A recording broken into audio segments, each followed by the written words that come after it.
I love taking time out to kind of give folks an idea of what's happening in the HR landscape. As an HR consultant, we have the, I think, fortunate most days opportunity to kind of see how things are shifting from a market perspective across a lot of different industries. And because we also have clients across the country, we see what are the trends that are happening, not just locally, but in different states, and how that impacts what's happening maybe in your world, or in COVID times, probably what's likely to happen in your world if it hasn't yet. So some of what we're going to share today is, what does that landscape look like? What are the things that, as we're in second quarter, what are the things that are most important to have on your radar, and how to continue to adjust? I was talking to my mom last week as we were going through some stuff, and I said, you know what? Sometimes we have to just continue to look at life as a series of pivots. And I feel like from an HR perspective, if we didn't realize that in 2020, by 2021, we absolutely realized that we're still in a mode of life is a series of pivots, and our job is to figure out how to keep that moving. And so my goal in this quarterly update is to really help you see and provide some information around some of those things that you're likely pivoting for, and understand maybe how they're going to impact you in the next 3 to 6 months as we continue to move forward. So we are recording today's session, so we will have this available online for everyone afterwards. In addition to that, we will have our HRCI credits for those of you who are certified and are always interested in that opportunity to get your continuing ed credits. We'll give that certification information or that credit information at the end of today's session. I think I know most of you, but just in case somebody isn't aware of my background, I have spent 20 plus years, I keep laughing, sooner or later I'm going to have to round that number in a different direction, but in HR. And a lot of that experience was in the corporate space, both as a human resource manager and as a recruiting director for Progressive Insurance. And then 5 years ago, I had the opportunity to leave and start my own consulting firm, which even my mom told me last week that I had told her when I was in high school that I wanted to own my own HR consulting firm. And I didn't even remember knowing that this long ago. So exciting that 5 years into it, I'm getting to do what I had always wanted to do. We specialize in supporting small to mid-sized organizations in really all things HR.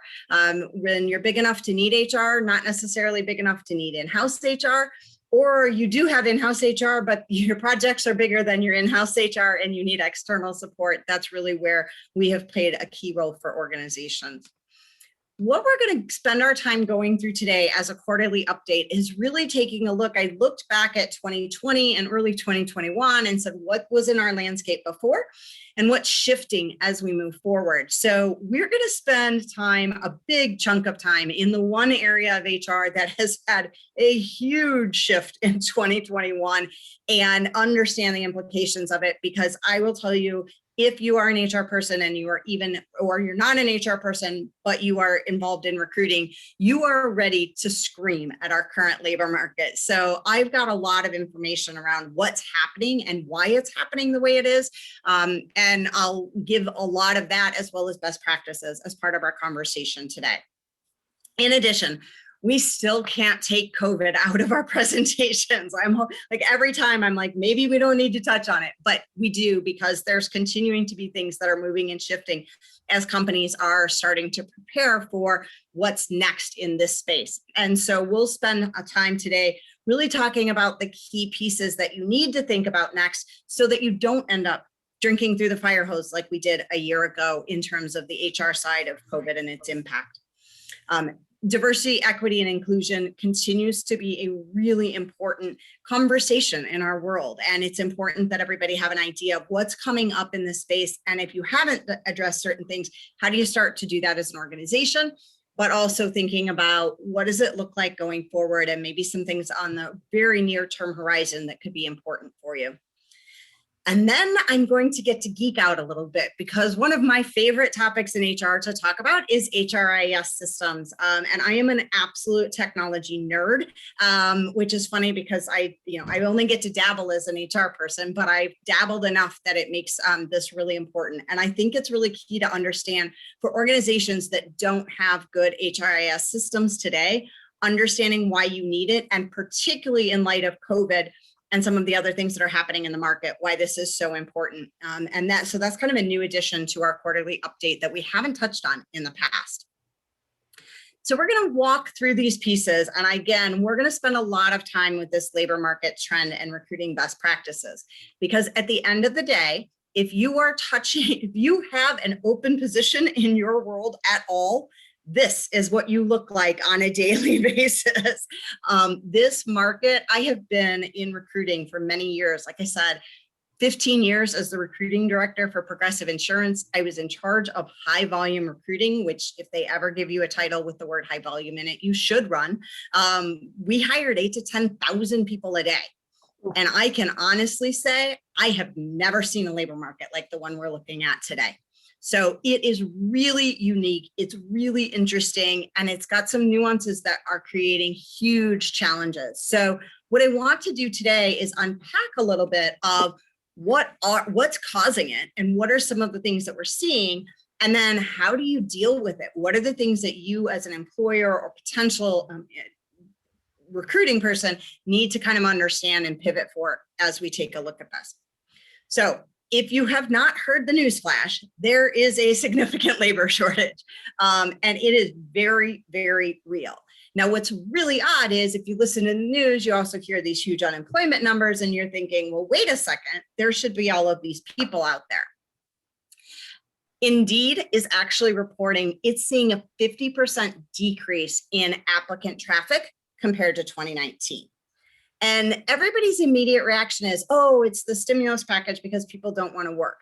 And I'm sure there is some of that is a contributing factor, but it is not the only reason that we're seeing some of this. There's a lot of things that are coming in all together at one time that is causing there to be fewer candidates on the market.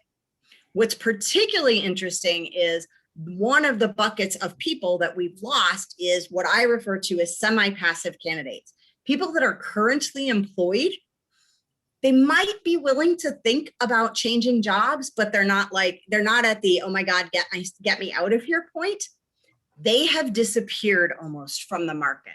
And that is something that we've never seen before in a long, long time from a labor market perspective. And so it's compounding this issue around the $300 unemployment supplement. Let's start with the supplement. Many of you have probably already heard this, but in addition to whatever your state unemployment is, the federal government is giving folks an additional $300. Now, there is thought out there that this is part of what is driving it is if I can get an extra $300 a week to stay home, I would do that. And while that might be the case for a percentage of the population and a percentage of some roles that we're hiring for, the labor shortage that we are seeing is so widely spread across all different types of positions and all different industries that we really can't say this is the only thing that's contributing to it.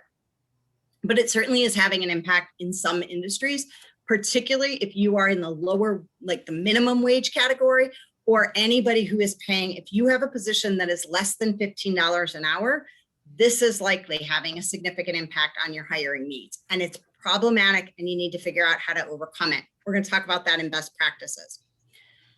One of the things that's important to understand, like talk about when you're writing a quarterly update and the update changes while you're mid-writing for a webinar, this supplement is changing a bit in some states. So as of yesterday, 9 states have decided that they are not going to continue after June 1st, they are not going to continue the extra $300 a week.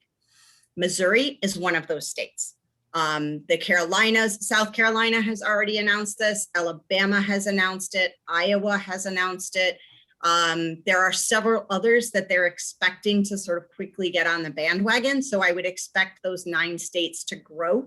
I can't guarantee it, but I would be surprised if that 9 states doesn't grow fairly quickly. And I'm going to share a piece of information. This is not a political statement. It is simply fact.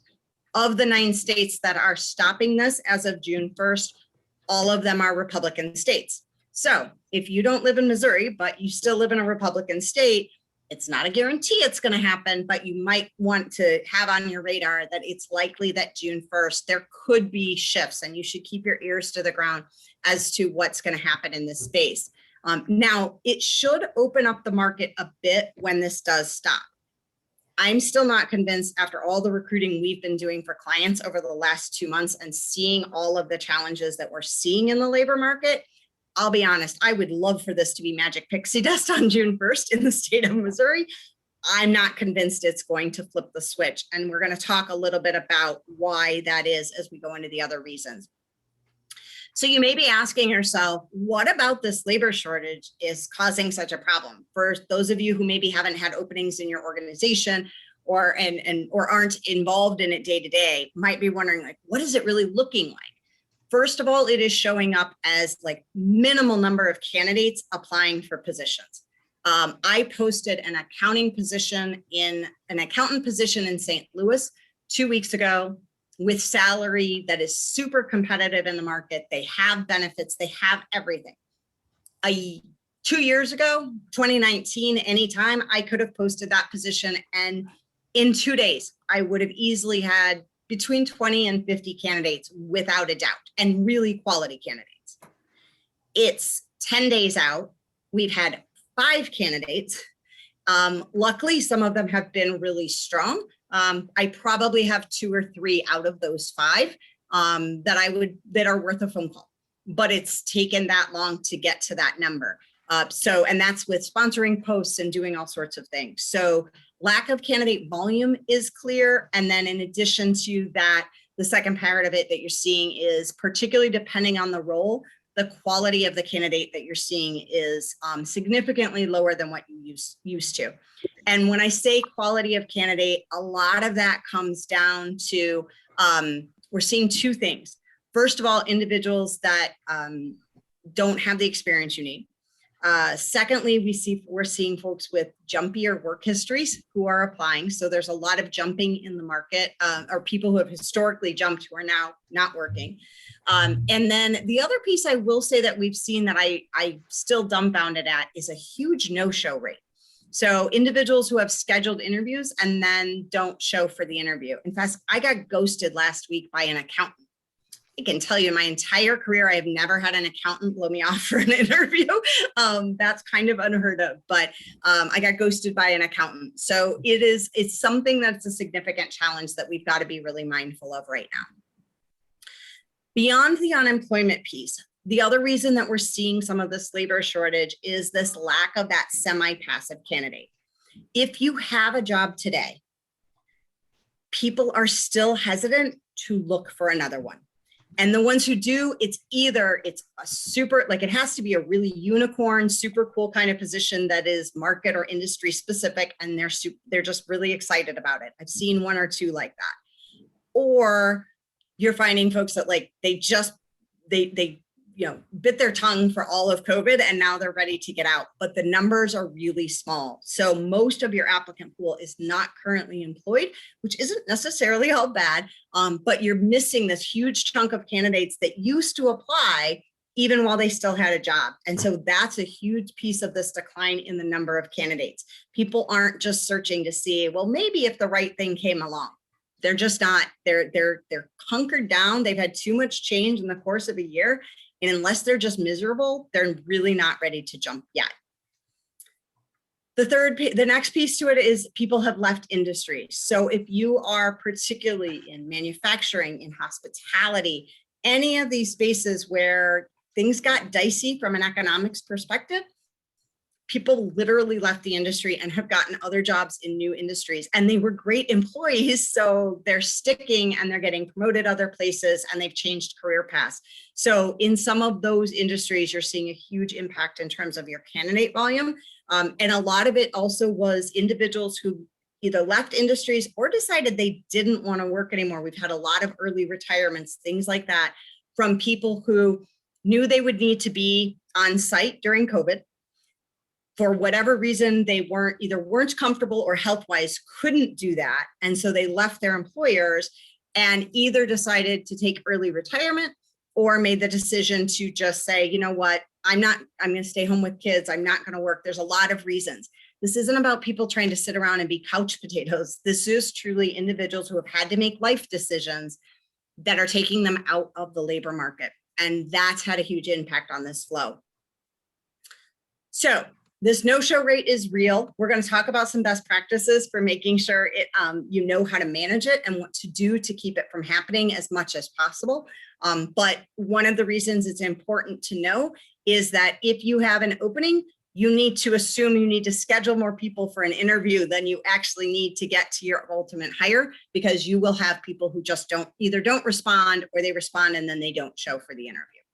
At one point, a couple of weeks ago, I started counting because I was getting really frustrated. And I had 2 out of every 10 interviews would actually show. And these were these weren't all entry-level jobs. They were a variety of jobs, different industries, different types of positions, different parts of the country for that matter. So it's been pretty prevalent across the board. So what do you do about it? Because we can't just stand here and pull our hair out of our heads, although that's what I feel like we've maybe been doing for a couple of weeks. Here are some things that you need to look at within your organization to figure out, how can I overcome some of the challenges of the current market? And these are the trends that we're seeing as we're talking to candidates as to what's sort of keeping people from, this is what's getting people to opt out of roles, even if they've applied. The first one is health insurance. This is super critical. And you're going, well, hasn't it always been? It is way more critical today than it ever has been.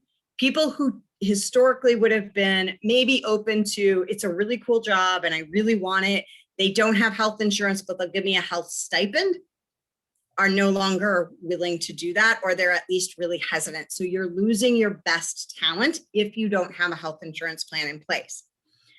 If you have a health insurance plan, but you don't pay a lot of the premium, maybe you're paying less than about 70% of premium. If you want to be competitive for that top talent, 70% and above is almost mandatory at this point. And I will tell you, more and more employers are starting to get closer to sort of that 85 to 90%. And we've got some who have gone as high as 100, and they will pay 100% for their employee, and then the dependents are on the employee. So take a look and make sure you're competitive in this health insurance space.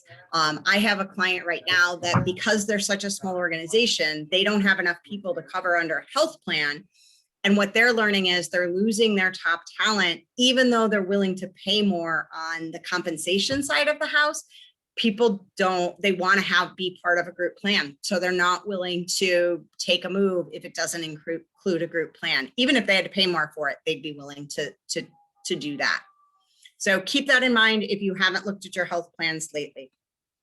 If you are on the call and you feel like, yeah, but Katie, I'm not big enough to be covered under a group plan, reach out to us, because we've got some great referral partners in this space that will absolutely cover small businesses and with really good plans and at really good prices. So I would be happy to make those connections for you if you're struggling with what to do in this space. The other piece on compensation is making sure that you are in really good shape on your hourly rate.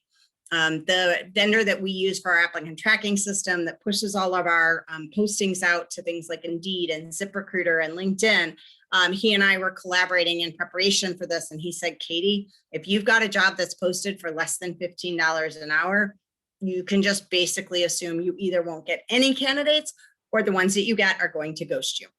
They are not going to keep following through. These are the ones people are applying to because they have to complete certain number of postings for unemployment, but they have no interest in the job. Some benchmarks to give you as to why that is happening. Amazon and Costco are now paying $16 an hour. Best Buy, Target, Charter, and Starbucks, minimum starting rate is $15 an hour. So if you're at 12 or 13, you're not even able to compete. Like, I can go to Target and get more.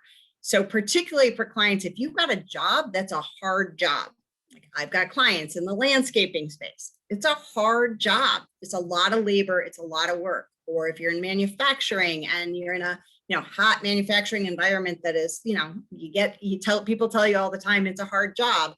You need to recognize that they can go down the street and work at Target or Starbucks for $15 an hour. So if you're at 12, you're going to be in trouble. Manufacturing trend is currently running at about $15 to $17 for basic entry level manufacturing, no experience whatsoever. If somebody has experience, you may end up paying somewhere in the $20 to $25 an hour for an experienced manufacturing person at this point. So you need to make sure that you are competitive. And if you haven't done taken a look at salary information lately, going through a benchmarking process to look at whether or not you're competitive in the market is a really important part of your recruiting process right now. The other piece, though, is we can't always raise our hourly rate because it has longer term impacts. And hopefully by fall, things will be better and we won't be dealing with this crazy market, although that's really optimistic in my opinion. But some of the things that we've suggested to employers is look at some compensation options that create a shorter term solution for you. So you're not locked into, because you can't come back when the market starts to come back down. You can't suddenly say to the person that's making $18 an hour, well, now we only want to pay you 12. That doesn't go over well. I would not recommend it. However, you can put some bonuses in place that sort of work to supplement people that can attract the talent you want now without adding to your bottom line for the next 5 years.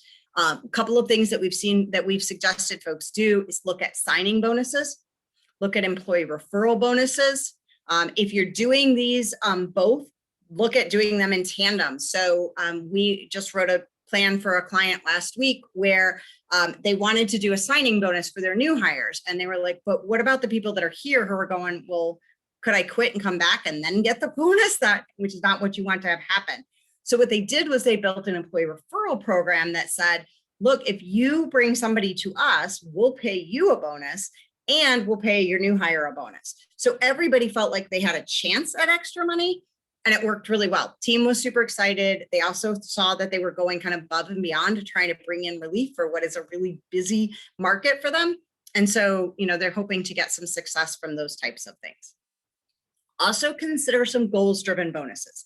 If you don't normally have a bonus plan, this might be the year to say, look, guys, if we can get to this revenue or set 2 or 3 goals, and if we can get to this point, then I will pay an extra bonus. What this does is it motivates your employees to say, okay, yes, I'm working harder because we can't find enough staff to fill positions.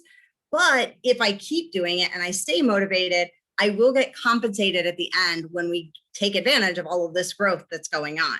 Because that's what's really interesting right now is not only do we have a candidate shortage, but we have industries that are just busting at the seams that are like dying to hire a ton of people. And we've got to balance those two things out.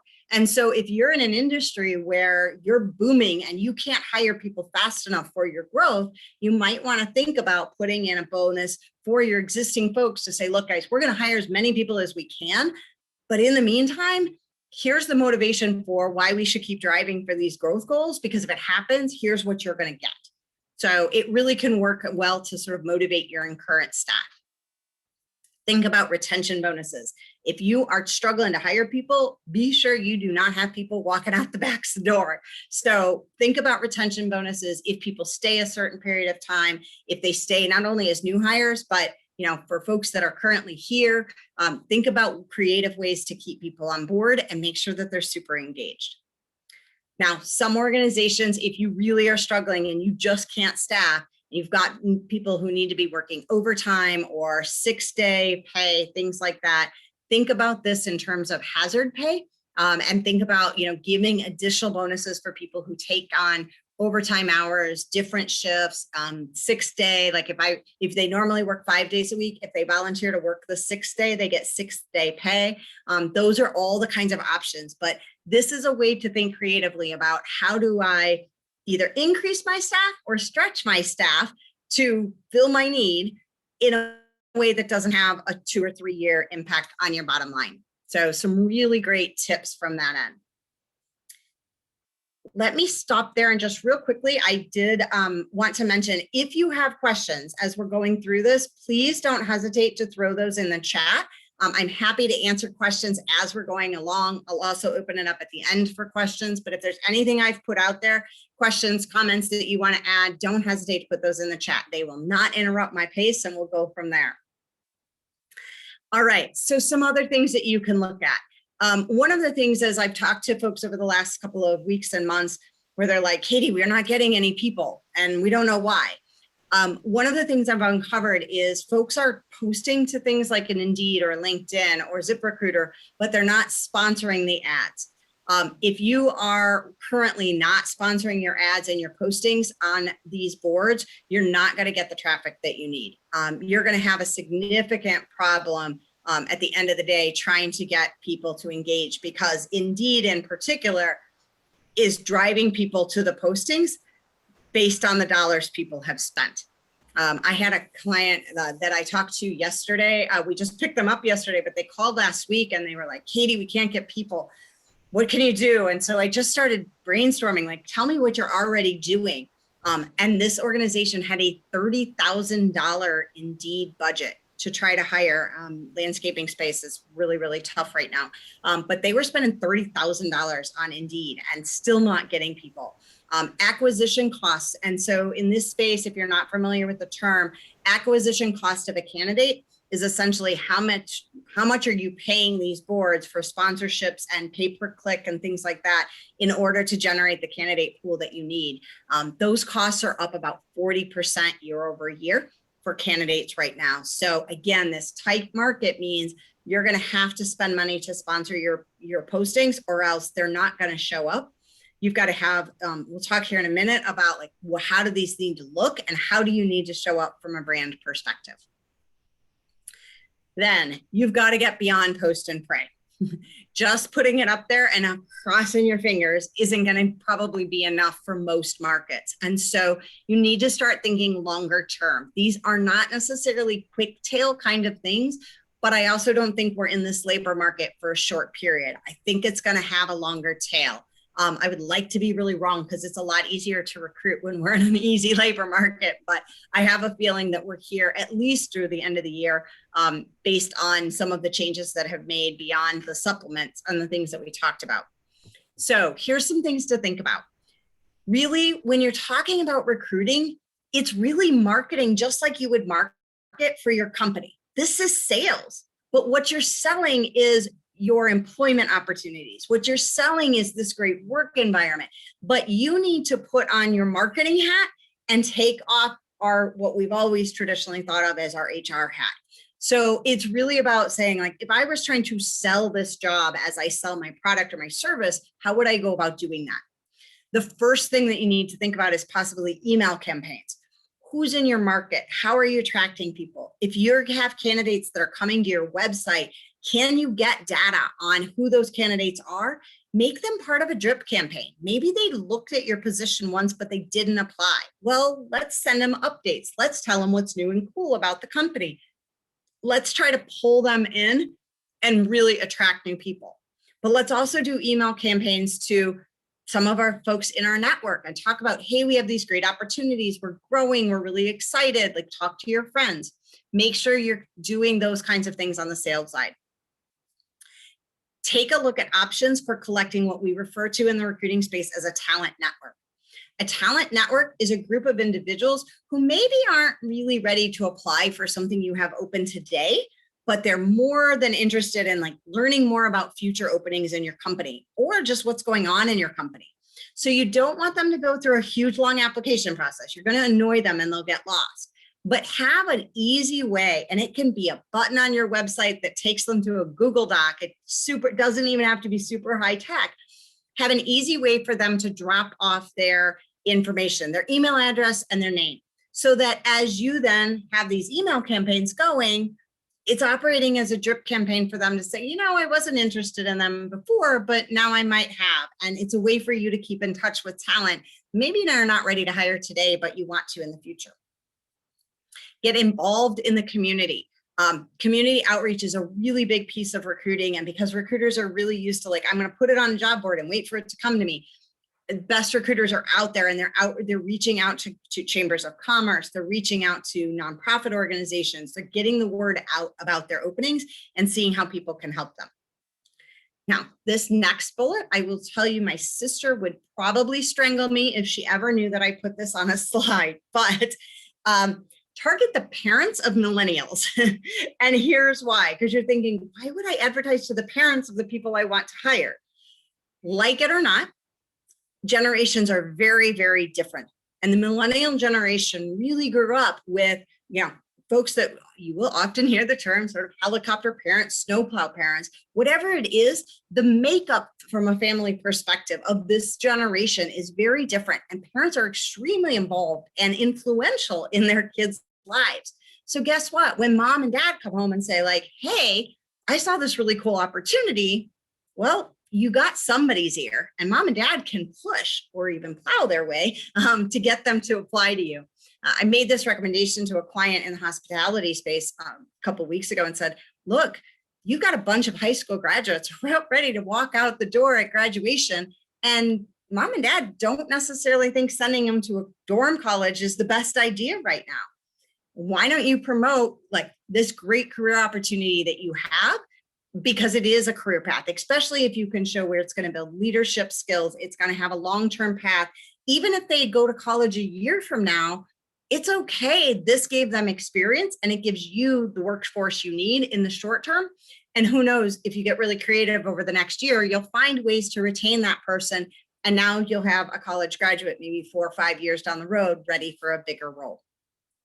But parents are key to that. And they're very, very involved with, especially for the millennials, they're very involved in what they're doing in terms of career search. So you've got to target that. Think about press releases. If you have not done one, the one thing with press releases that's really important is you do have to have a large enough number of hires to make it kind of have a splash. You can't put out a press release over one hire, not going to work. But if you're hiring 50 people in a unique industry and you can really talk about why it's a big, like, positive impact to your community, or an impact to, like, here's who we're going after, this whole industry of people who may have lost their jobs. Try a press release. It may get picked up by the local media, especially right now. Employment and jobs is always a big deal. Try to time it. If you can, right around the timing that the monthly jobs report is coming out on the national news, because oftentimes if you can kind of get the press release out there a day or two before that jobs report is coming out, well, the morning news is always then doing press information around, like, here's what we're seeing locally. You could get in on that and even get picked up for an interview, things like that. So it's worth it. And then use the networking groups. If you are not a networker, but you are trying to hire, you've got to get out there. Even if it's virtual networking, you've got to have your recruiters on site saying, we've got openings, we're trying to hire, who do you know?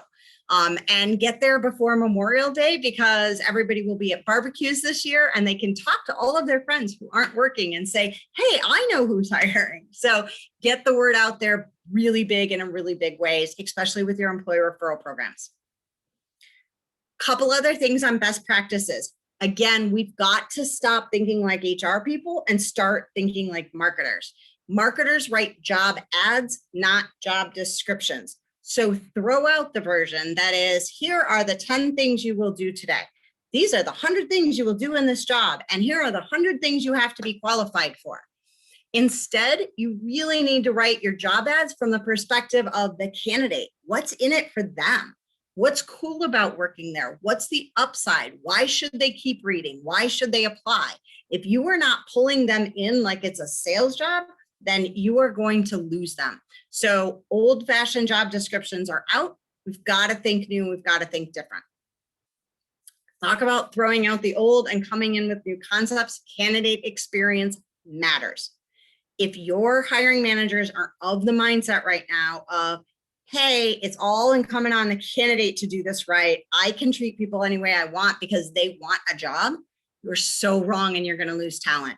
So if you're not treating candidates right during the process, they will go elsewhere and they're getting scooped up really, really fast. So a couple of things to keep in mind that you've got to do for candidate experience. The good news is, I hate to say it, it's good news and bad news. The bar for candidate experience is relatively low. Like, it's kind of bad that our bar is, you should call people back. You should tell them when they're not in the process any longer. It's sad that that's our bar, but it's a pretty common one. So make sure you follow up, move quickly. And if you can't move quickly, communicate. Candidates will not sit around. If they don't hear back, they assume you've ghosted them. Make scheduling super easy. So if your applicant tracking system doesn't have a scheduling option, We use a tool called Calendly. There's all sorts of other scheduling tools. Don't get in this situation where candidates have to like email you back and forth 10 times to come up with a time that works for scheduling. You will lose them, they will lose interest, and now somebody else swept them up and you don't get to hire them anymore. And then when you get on the phone, talk to them about why they actually might want the job. What's cool about the company? What's cool about the job? Make sure it's a big part of your interview process, because again, they have options. And so you need to make sure that yours is the best option. We also encourage using video testimonials on your website, on your careers page. Get people who already work there to talk about how cool it is to work there, and then put it out there so that the candidate actually gets to learn something about the job and the company. Now, if you're still stuck and you're like, Katie, but only 4 people keep applying, that's going to happen. So you may need to go back to the drawing board and think about what's the skill set I actually need. If I used to think that absolutely you have to have 5 years of experience in the industry doing this exact job, I might have to come to the table with, all right, what are other industries where they may have done this that I can start thinking about bringing people with transferable skills and training them. You need to think of this as a trusted advisor of like, what is it this person needs to be able to do? And how do I make sure that I find someone, even if it's not the exact experience I wanted, how do I think about who I can bring in and who I can train? In order to do this, and in order to be really good at hiring for transferable skills, you need to be focused on competency-based hiring. You need to understand what are the competencies that are super important for the job, and how do I identify those so I don't just start feeling like, well, I can't find the experience I want, so I'll just put a warm butt in the seat. That's not what we're talking about. It's talking about really evaluating competencies. And then doing the most important thing that hopefully we were doing anyway, but maybe we forgot, is training our interviewers. Teaching our interviewers to do really strong behavioral-based interviews with this competency-based hiring gives them the ability to tell whether or not somebody really does have the transferable skills. Maybe they're just coming from a different industry, but they're going to be able to pick up the industry knowledge really easily. And so this is how you really understand whether or not you're just hiring somebody to hire somebody, or if they're going to be able to come on board and learn what you need them to learn. No matter what you do at every stage of this process, you have to have a really good recruiting plan, and it has to keep moving. So if you don't have the time and the capacity to keep the process moving, now is a good time to start thinking about resources that can help supplement your current team so that you don't linger on candidates, because they're not sticking around if they're good. All right, again, feel free to put any questions in the chat. I'll answer them as we go. That kind of wraps up our what are we doing with this silly workforce thing. But there's so much there. I seriously probably could have spent an entire 2 hours talking just about labor market and what we're seeing. It's been a little nuts, but we know how to pivot. Everybody just needs to kind of take a step back and figure out where we go next. So our next topic is that word we love to hate, which is COVID.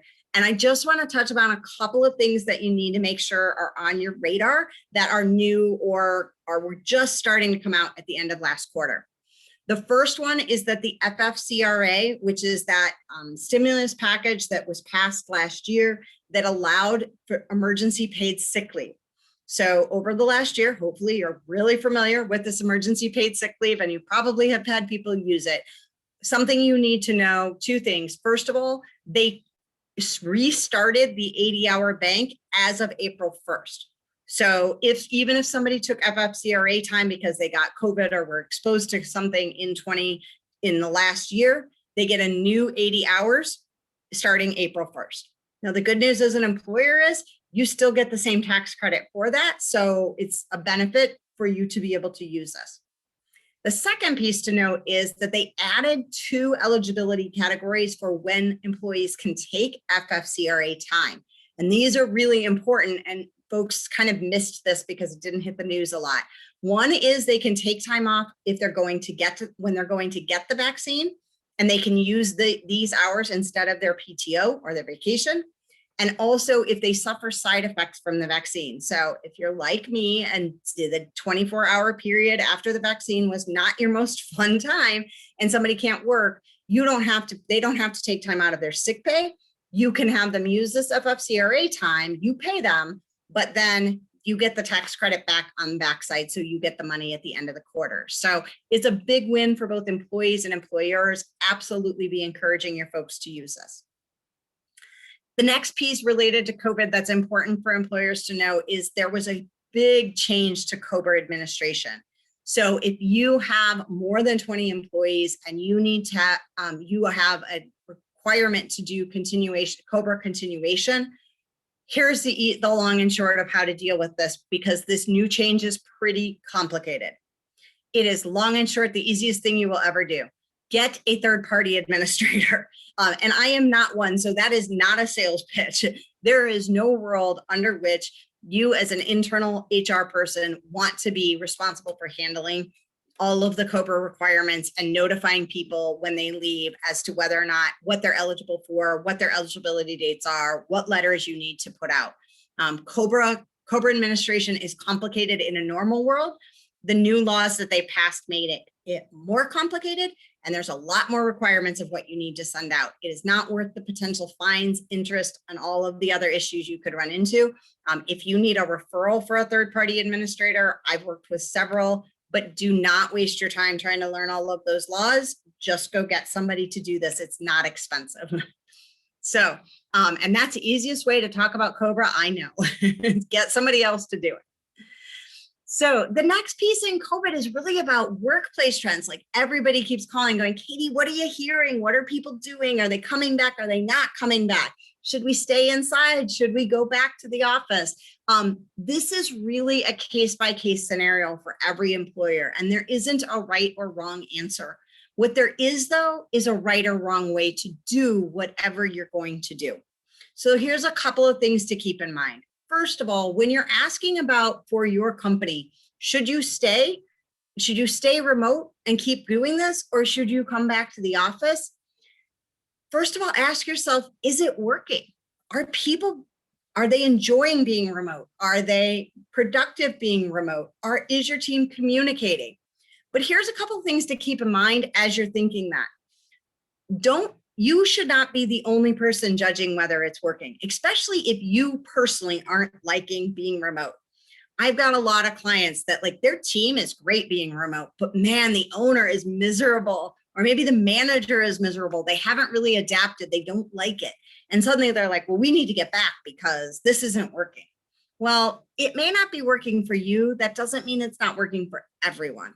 And so it's important to have these conversations and really understand what is working from a remote perspective and what isn't. And is it, if it's not working, is it because your business and your industry really needs to be in person, which may very well be? Or is it because, you know what, maybe we just did it with the assumption it was going to be short term and we didn't take time to invest to really figure out how do we do this effectively? There's all sorts of science around how to do remote work effectively. And if you haven't taken those steps, you might want to think about whether or not what people really want, because I will tell you, for some people, remote work is a huge perk. No matter what you decide to do, one of the things you need to make sure you do is plan it out. A year ago, we did not have the opportunity to plan. The world changed literally overnight for many of us, and we just had to make do. So we didn't have plans. We weren't thoughtful about it. We didn't communicate and collaborate with people and consult and ask opinions. And guess what? We luckily got a ton of grace for people. So even when we didn't do it well, they just kind of understood. We didn't have a lot of opportunity to plan for it. But in going back, that will not be the case. From an employee perspective, you have the opportunity to think about how this is going to work, how it's going to impact people. You have time to get people's opinions. And if you just say, we're going to do it our way because I said so, it will, in the long run, as the market opens up and people decide it's time to change, you will start to lose people because they won't feel like you did this the best way possible. And you're not likely to get a lot of grace because you had time to think about it. So consult with your folks, ask them what they want. And you don't have to say, do you want this or do you want that? But what do you like? Instead, it's, what do you like about working remote? What's working well? What's not? What are you hoping to, like, what would be the benefit if we came back? How would you like that to look? Get people's input so you can be making the right decisions, and also gauging people's comfort level. No matter what you're thinking about in terms of coming back in the office, if you're like, June 1st, I'm pulling the trigger, you haven't planned it out enough and people are going to have a negative reaction to it. You've got to give people time to really think it through and adjust. Here's why. I'll use myself as an example. Last week, Tuesday, I was exactly 2 weeks out from my second shot. And I haven't been inside a restaurant in a year, haven't stepped foot in one. I went from that to Wednesday night, I got a phone call, and that phone call required me to get on an airplane at 6 a.m. on Thursday morning. So I went from over a year of not even being in a public place to eat dinner to sitting in the middle seat on a Southwest airline plane that was jam-packed. And I got to tell you, it was a little overwhelming. And people are going to feel the same way about the office if you just yank it and be like, you know what, June 1st, we're coming back. So plan things out and talk to people and communicate really well in this space. Make sure you're following the local and the CDC guidelines. Make sure you know what those are and whether or not you're required to wear masks, how far apart people need to be, whether or not how many people you can have in your office. Do not disregard these at this point. You've already held on this long. Make sure you show empathy for folks who are a little concerned about, it's a little nerve-wracking. Even if you've had the vaccine, people are not comfortable. They've been out of their pattern for a while now.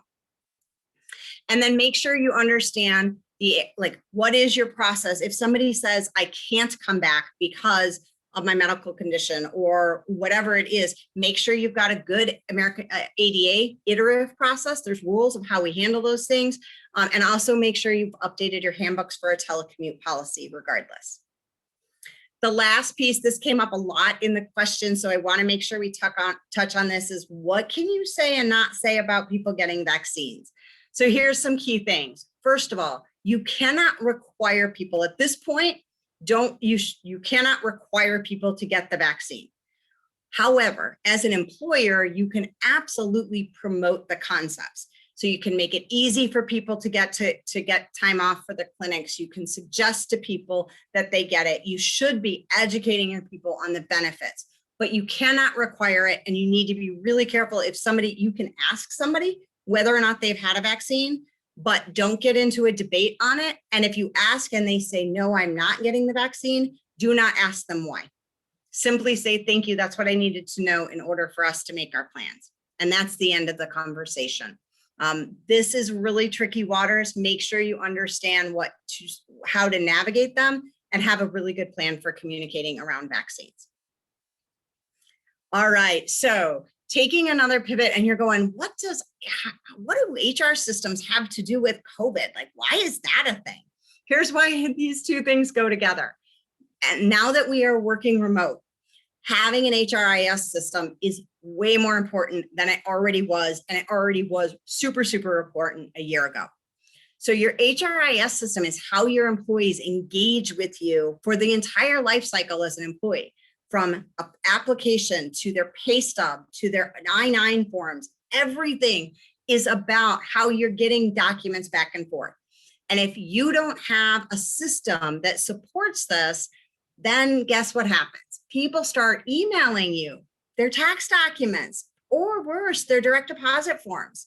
One of the things that we talk about all the time, we work with a great IT partner that keeps this from happening for us, but cybersecurity is absolutely a real thing. And so if you have an HRIS system where employees can upload documents and share them with you, or they can change their direct deposit directly online, now you keep this from being something that people email to you, and you keep from having cybersecurity issues.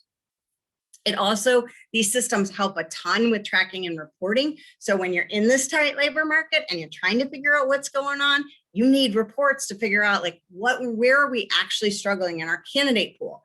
Where's our turnover coming from? What's happening? They're way more efficient. I got to tell you, encrypting an email, sending something, logging in to get it, not a great way to run your business. Pay time off tracking, time tracking, all of that is super clunky and complicated if you're using it outside of an HRIS system. So be really sure you've got that right. And then we see clients all the time who don't have their employee files set up the right way. And they're out of compliance in terms of where their I-9s are and where how things are locked up. So if you put it in a system, You no longer have to worry about that. So a couple of things you want to make sure that they have in the system. You need an applicant tracking system. You do not, if you are using like Indeed's base applicant tracking system, and this isn't anything against Indeed, it wasn't built to be an applicant tracking system. It's not necessarily smooth. There's a lot of different options that you can have to share information across multiple hiring managers that makes life a lot easier. So think about that as part of what you're looking for.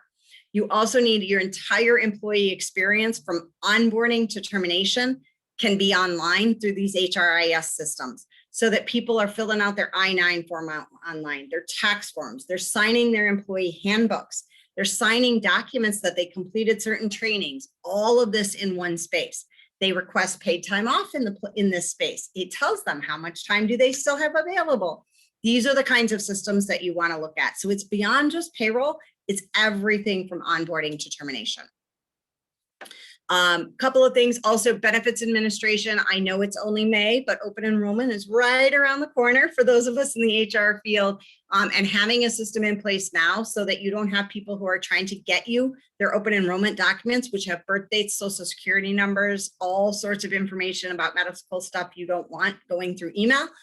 Get those off of your desk so that they go into the system and you don't have to track paper down anymore. If you have not looked at HRIS systems, we do a lot of work in this space on the consulting side, not with any one particular vendor, but I've done a lot of RFPs over the last 5 years because, again, I nerd out in this space. So we have we've worked with different vendors. We can give you an idea of what different clients are doing. We also can help connect you with a client that's used a certain system. So don't hesitate to reach out, use us as part of your network to really understand, based on the size of your business and your needs, what could this look like? But if you haven't put something in place beyond just, hey, we use a payroll system, this is likely the year you want to start at least putting it, thinking about what it's going to look like and put it in your budget. Diversity, equity, inclusion, couple of things here. I'm not going to spend a ton of time in this space, although it's super important and it's something we can't lose sight of. Organizations have been doing more and more of this, and it's a trend we're seeing coming up quite a bit. Put this one on your radar. If you have employees in the state of Illinois, there's a law that was put in effect a couple of years ago. It required that you do sexual harassment training for all of your Illinois employees, and the deadline was December 31st, 2020. Well, guess what? 2020 was kind of a crazy year, and a lot of companies missed this. So if you haven't done it, now's the time to really jump in and make sure that you get caught up quickly so that if you are out of compliance, it doesn't last very long. Also on the DE&I space, a couple of dates coming up that I think are important to talk about. First of all, June is Pride Month. So LGBTQ Pride Month is a huge deal. And if you are a company that is trying to create a culture of belonging, finding ways to participate in a really effective way around Pride Month is important. You need to acknowledge in it, you need to engage in it, and you need to just help use this opportunity to educate and advocate for folks. I'm pleased to share that we actually are going to do another webinar in June. It will specifically be in honor and spirit of Pride Month. It will be a diversity, equity, and inclusion topic around use of pronouns in the LGBTQ space, and just some language in general around the community. In honor of Pride Month, we would love to, as somebody who is a huge advocate and ally for this community, my team members are going to put together that information and share it with all. So we'll get dates out to you, but keep your eyes open for that. Also, Memorial Day versus Veterans Day is an important thing to note. If you are maybe like, we all think of both as, oh, that's military.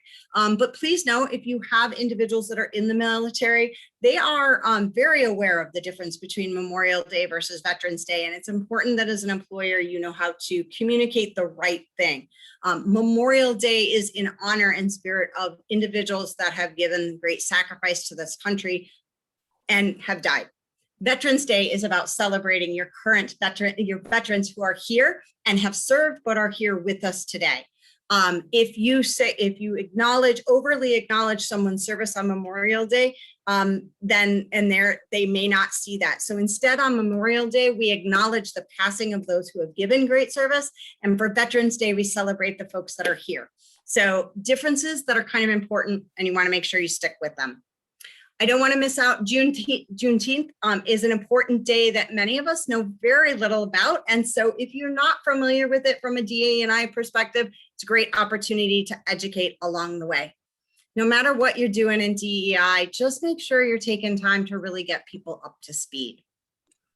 As we get to the top of the hour, I want to make sure that there's a couple of things that we touch on that are important, because quarterly updates only take you so far. The idea here is every time you get these new updates, you step back and you ask yourself, now that I know these new things, where are my strengths, weaknesses, opportunities, and threats from an HR perspective? And more importantly, how do I create the strategies to help me sort of navigate these waters so that I make a series of small pivots towards my 3-year plan? Not, I have to throw my plan out because it's never working. And so our idea behind these quarterly updates is we've already helped to build the 3-year plan. Now we just teach you how to make those small pivots along the way. With that in mind, I want to wrap up by we offer this for folks that are part of any of our webinars. We do free HR strategy sessions. We just come in, we ask you a bunch of questions around what you're doing in all these different spaces, and then we give you HR recommendations for here's what your strategy should incorporate for the next 1 to 3 years. Regardless of the size of organization, we're able to help put this together for you. So I offer it to all of you. Feel free, text HR info to the number there, and we will follow up and get that scheduled for you. And there is our contact information. Like I said earlier, we did record this, so this will be out on our website shortly. And then also, more importantly, I also want to make sure that I give you all the HRCI credits. Kathy, can you all throw that in the chat for folks so that they can pick that up? But for those of you who are certified and need the HRCI credit is 558468. And we are going to send a survey out after this. So please take a moment to fill out the survey. We love to hear your feedback. We adapt these things based on what you share. So again, Kathy just put the HRCI credit in the chat for everyone, but please take time to be sure to fill out our survey. We're looking forward to talking to everybody soon. And if you've got questions, I know it's top of hour, some people have to go, but if we have questions, I will be glad to take those as well if you want to throw those in the chat.